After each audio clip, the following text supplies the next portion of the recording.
place to go if I follow my mind.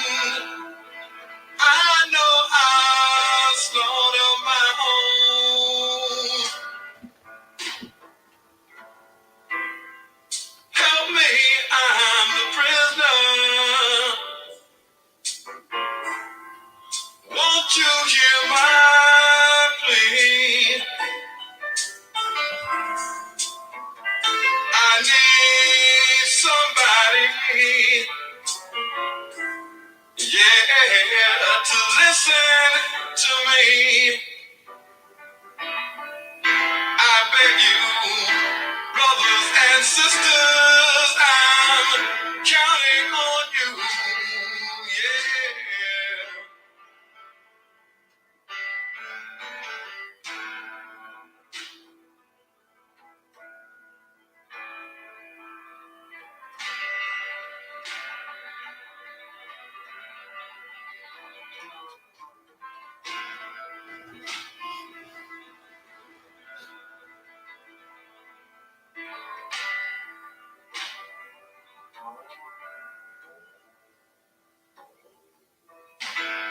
Black babies in the womb,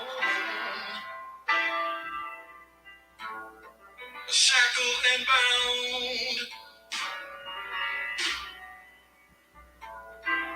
chained by the caveman, keeps beauty down. Smacked on the ass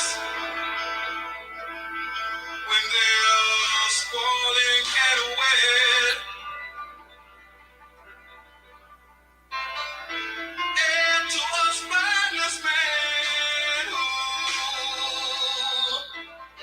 never forgets, never forgets that he's a prisoner. Can't you hear my plea?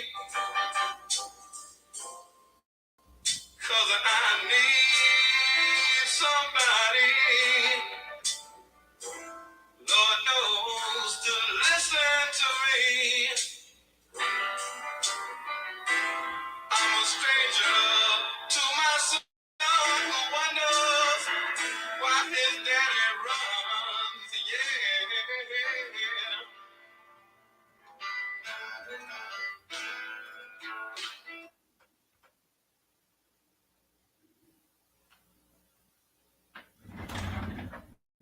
Peace and love. Welcome again to the Northeast Political Prisoner Coalition. I'm Brother Frank, and I'm with former political prisoner and devout Muslim of almost 50 years, Abdul Haq Islam. Today's episode, we recognize those of the Islamic faith who are participating in Ramadan.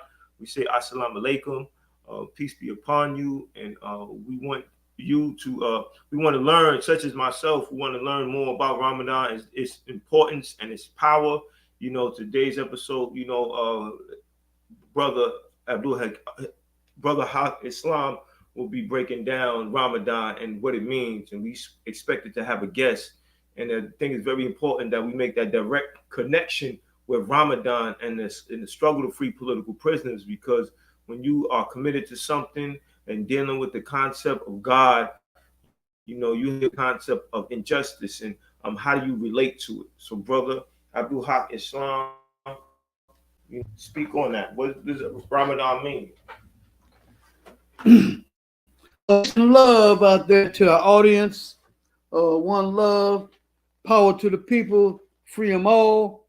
Yes, we are in the very, very blessed month of Ramadan, almost in the middle of Ramadan. Ramadan is a sacred month, you know, one in which we get ourselves together. You know, we strive and consciously think about doing and being better and better and better. You know, we are very, very Allah conscious during Ramadan. You know, we read the Holy Quran quite a bit. We pray a lot. you know. And in reading the Holy Quran, often we come against, we come upon the phraseology that says to do good. And every time I read that in the Holy Quran, I get a push of inspiration to do better and better and better, you know.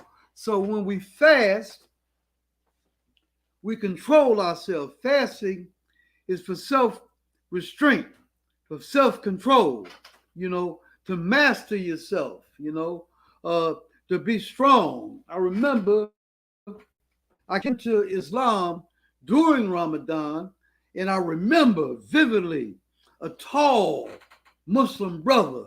He said in a very forceful voice, Ramadan makes Muslims strong. In fact, I made a t-shirt with that saying on it, Ramadan makes Muslims strong. And I'm relating the themes of Ramadan to our political prisoners because we are in a state of war. And when you are in a state of war, you must bring forth those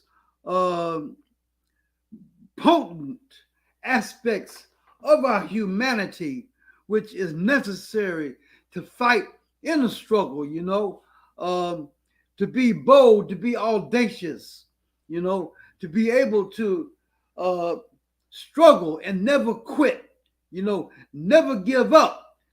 Don't become discouraged thinking that something is superhuman over you, you know, and ain't nothing you can do, you know. We have to be at the peak of our humanity.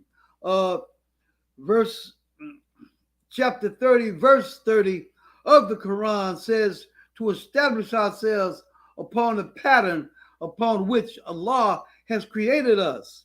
You know, in Islam, we have the concept that Allah has created perfection in the human being, in our humanity, that humanity is a very, very height of creation, you know, which is very different from the idea that the human race is fallen because of some sin of Adam that ain't none of us had nothing to do with, you know, but yet and still, you know, we are in the dungeon, doomed because of the sin of Adam. You know, that's Islam ain't got nothing to do with that idea. Islam says that we are indeed that the human being is the apex of perfection. That is perfection in our humanity. You know, and political prisoners. You know, I've did jail time with some of them. You know, even during Ramadan. You know, Sheikh Noor Abdul Qayyum, who some of y'all know as Sheikh Noor Washington. You know, he taught a class on the purification of the soul. You know, I did time with Abdul Majid. You know, you know, these were very, very hard striving brothers. This is Brother Abdul Majid that when I used to run the yard with that brother, he'd take one of his his leg, go from almost 20 feet. And I had to keep up with that brother running. His brother, he was a political prisoner? Yes, sir. Yes, sir. Abdul Majid, yeah. And, you know, in a war, you know, like I said before, you have to embrace and exhibit those beautiful aspects of the humanity, you know, courage, you know,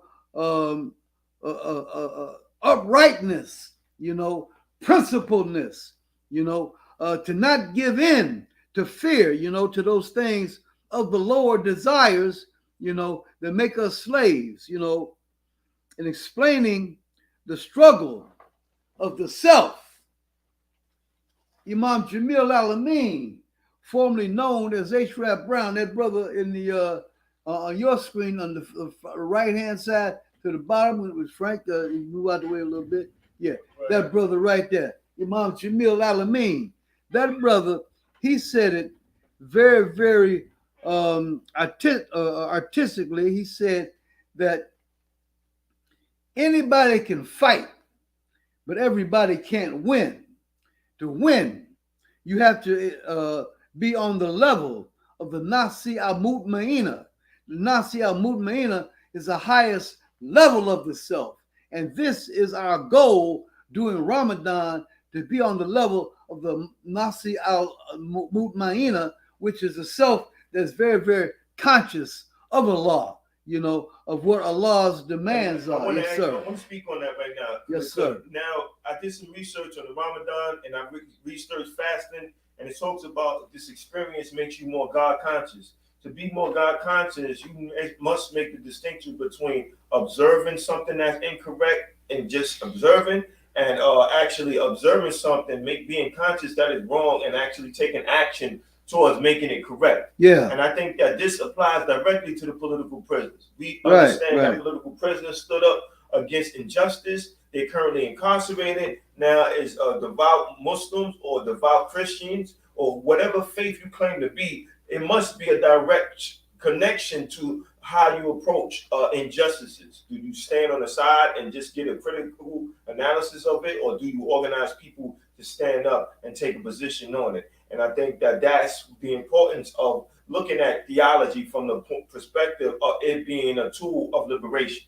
Right. Allah says to stand up for justice, to be just, and to fight for justice, takes a power, within the human being, because those who we fight against, who are about injustice, they have some stuff that some people call power, and so when we stand up against them, it is a struggle. It ain't no sleep in bed all day type of thing, lazy type of attitude type thing that you just go willy nilly. It's a fight.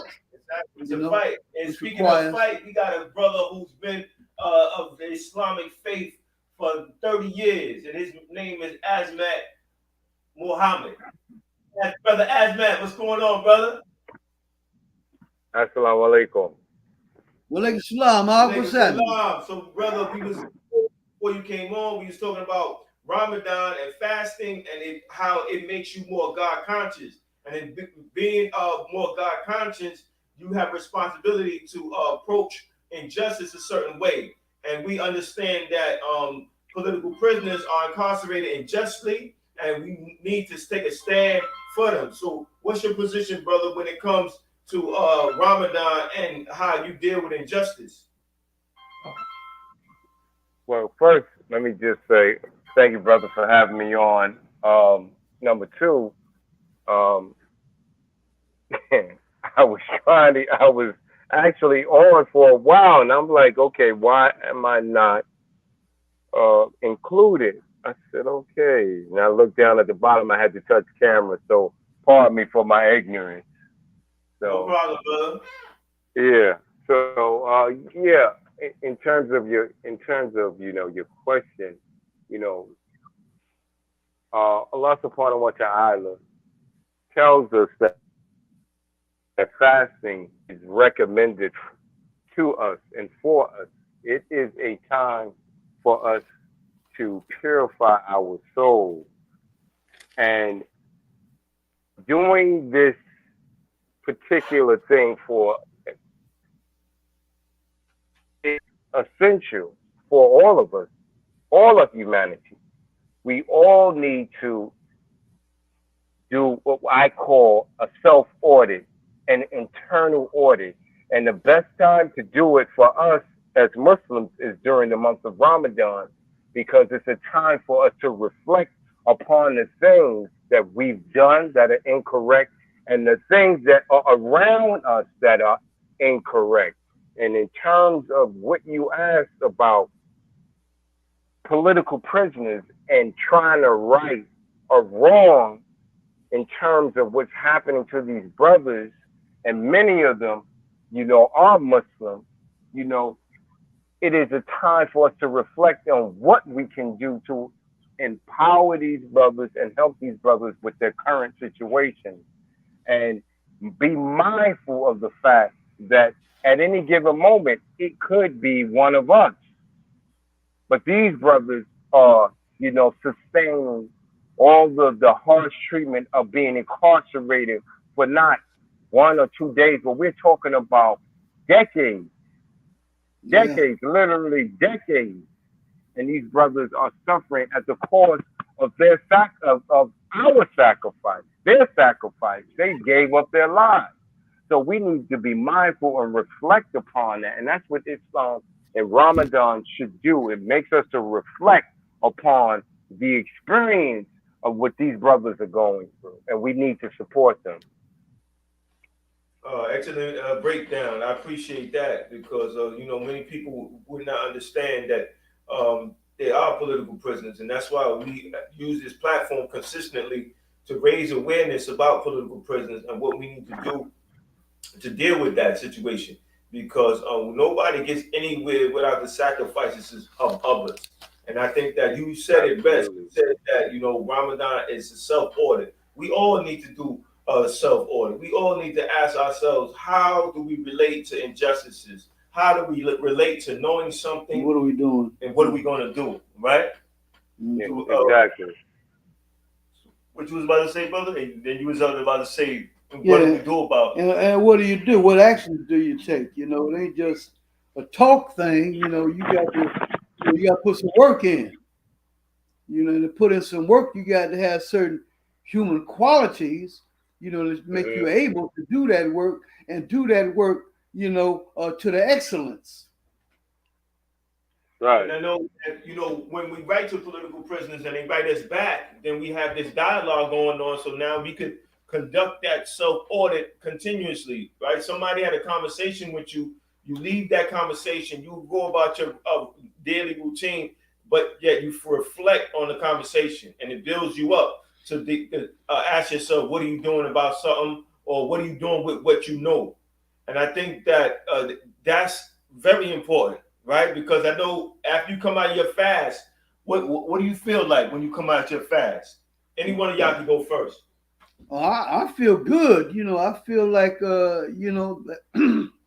like I've accomplished something, that I've suppressed, certain urges, you know, um, I've improved my personality, I feel a feeling of accomplishment, you know, and Right. it's a peacefulness, that comes from when you do what Allah subhanahu wa ta'ala say do, that takes away that fear of that burning fire of the hellfire, get far, far, far away from any worry of that. You dig?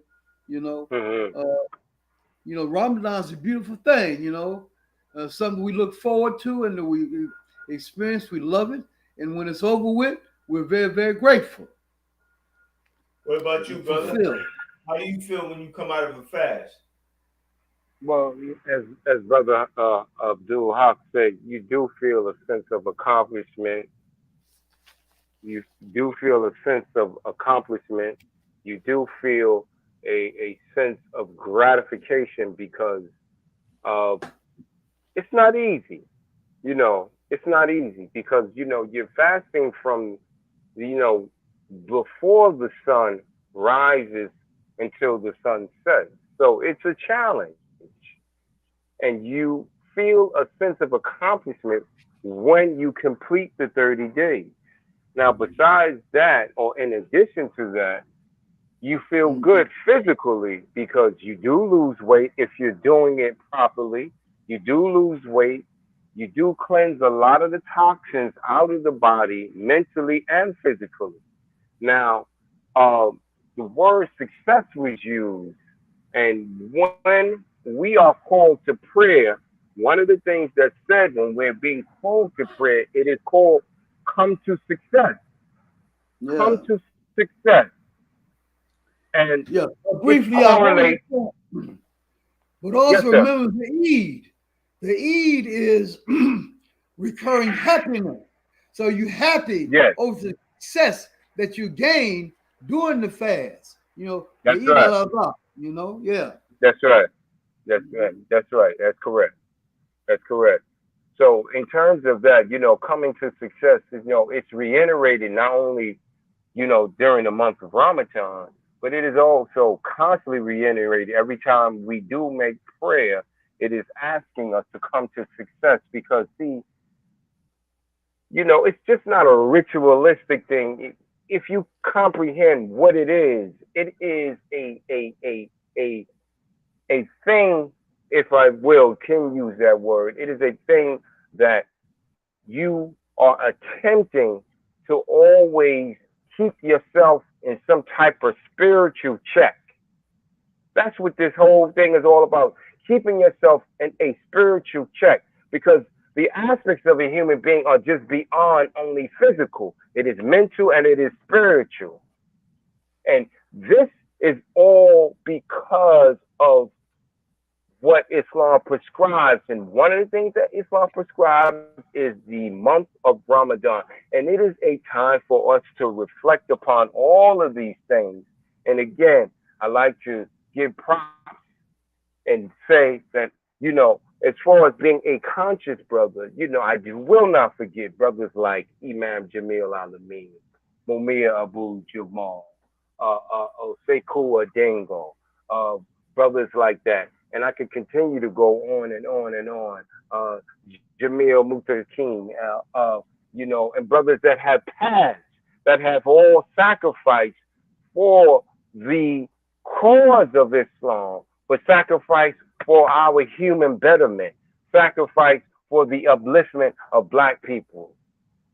So again, it is a thing where not only do you appreciate what it is, but it is also a great thing to feel this sense of accomplishment after you fast for this 30 days because it makes you think about so many things. And after the thing is to manifest those thoughts, to put them into action. And that's what it is. Yeah. Yeah, brother, you just mentioned and the political you just mentioned Mumia and update on that, brother. The courts just turned down his appeal. You understand? Appeal, about lying witnesses being bribed, prosecutorial corruption, misconduct, and they just turned that brother down. So we got to, turn up the heat, for him too. I just want to Yes, mention that. sir. Right. They push, we Yes, push sir. back harder. That Yeah. means that we have to write more, we got to Yeah. sign petitions, and we got to organize stronger. And that's why, Yeah. that's why this platform is so important. And we encourage people to share with at least 10 people, write to a political prisoner, do your part, be creative. Because that's what it's all about, being very creative. I wanted to ask both of you a question because Abdul Haq Islam, you were incarcerated and you were recognizing the month of Ramadan while you were incarcerated. And I know that was very challenging. And then this brother Asmat is recognizing on a day-to-day life as a working black man in America. And I know that's challenging. Share the experiences of both experiences as far as you being incarcerated and Ramadan. How did that help you with your incarceration? Well, one thing that you struggle for, during incarceration is peace of mind. You understand? You can find, you're locked down, and so, Ramadan, gave me extra strength, to deal with that challenge, to have a certain level of coolness, you understand, in terms of, my mentality, to always think in terms of being strong, to get stronger and stronger and stronger, and to fight, you understand? And, like I said, to put my all in all my might into standing up against this ravenous, stump jumping, ridge running, eating crap, hollering at the moon beast. You understand? Yes. That that we dealing with. You understand? And to develop myself in the ways that are necessary, to engage in this war, and to win. Wow, yes, that's very powerful and important because you said it made you stronger. And I think about Jalil Abdul King. He did over 49 years in prison. Sekuo Denga, he did over 33 years in prison. And current incarcerated political prisoner Kamal Siddiqui, he's done a number of years. And all three of these brothers are of the Islamic faith. And I know that they have credited Islam for them being able to endure their lengthy sentence. Mm-hmm. And I said that there's power in that. So I can only imagine how when they would come out of the month of Ramadan and be stronger with dealing with their current situation. You as a working black man in America, you working at a job for a number of years, how does Ramadan help you become empowered and strengthened to deal with the day-to-day activities at your work, your place of work? The Quran teaches us, Allah subhanahu wa ta'ala teaches us to, seek patience through fasting and prayer. And these are the things I think what the brothers are talking about, the brothers that are political prisoners. Islam is able to hold them down because they seek patience through prayer and through fasting. And that's what it does for me. I mean, you live in a world where you're faced with all kinds of challenges. One of our primary challenges is being a black man in America. And that's probably one of our greatest challenges, if anything. And day-to-day work, can be a challenge because it depends on what job that you're doing and what's required of the job and how you run into a lot of crazy people every day. As Matt, you run into a lot of crazy people every day, don't you? Well, we'll say, dealing with mental health issues. Yeah. Well, the Quran teaches us not to be the aggressor. You have a person that's coming at you very aggressively. It teaches you not to be the aggressor. It teaches you to be intelligent because Islam highlights intelligence. It highlights the fact of being intelligent. It says a intelligent man is more harder on evil or the devil than 1,000 ignorant worshipers. So Islam teaches us to be intelligent. It says be wise. Intelligent. Mm-hmm. It praises intelligence, and it says it's something that we should be to be holding to. So, in situations where you have people that have mental health issues and have mental health challenges, and they come at you, Islam teaches you how to be calm and to deal with each situation intelligently and to diffuse these situations and not be the aggressor in these situations. The person's being aggressive towards you, but you do not respond in the like. It teaches you how to be intelligent about that particular situation or situations, whatever it may be.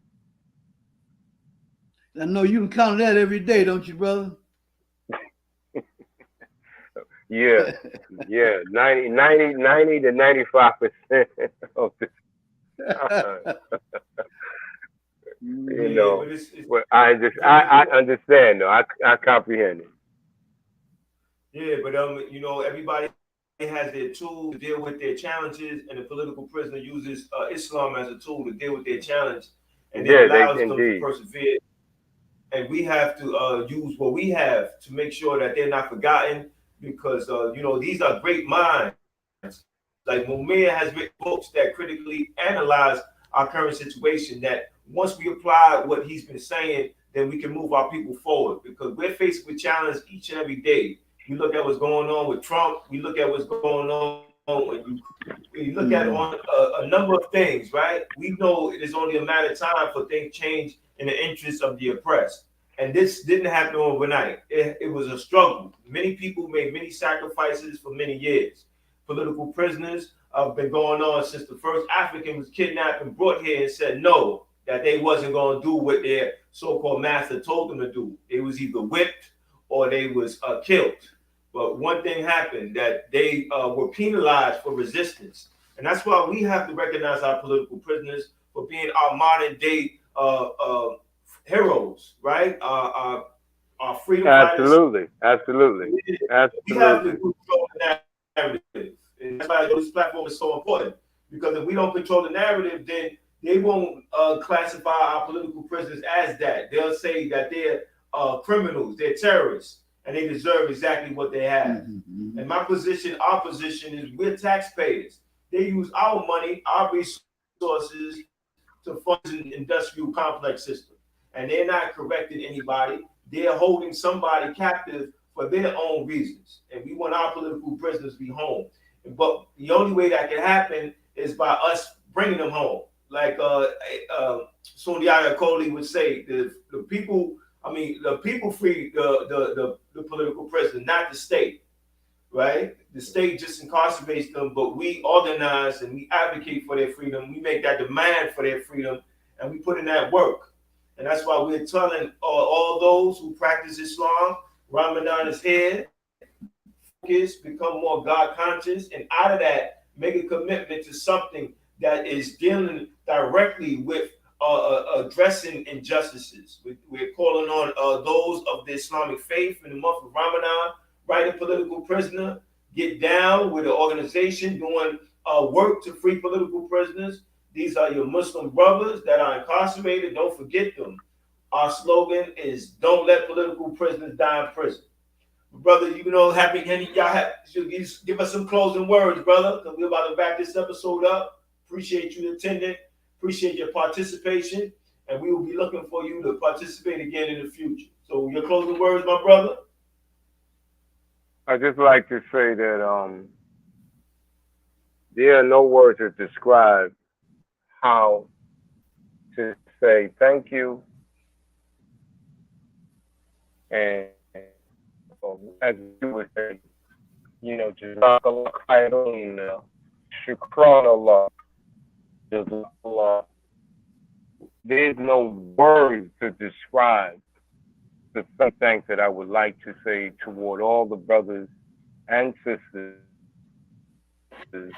that are in these so-called prisons in the United States of America and throughout the world, and thank them for their sacrifice. Like you hear people always thanking American soldiers.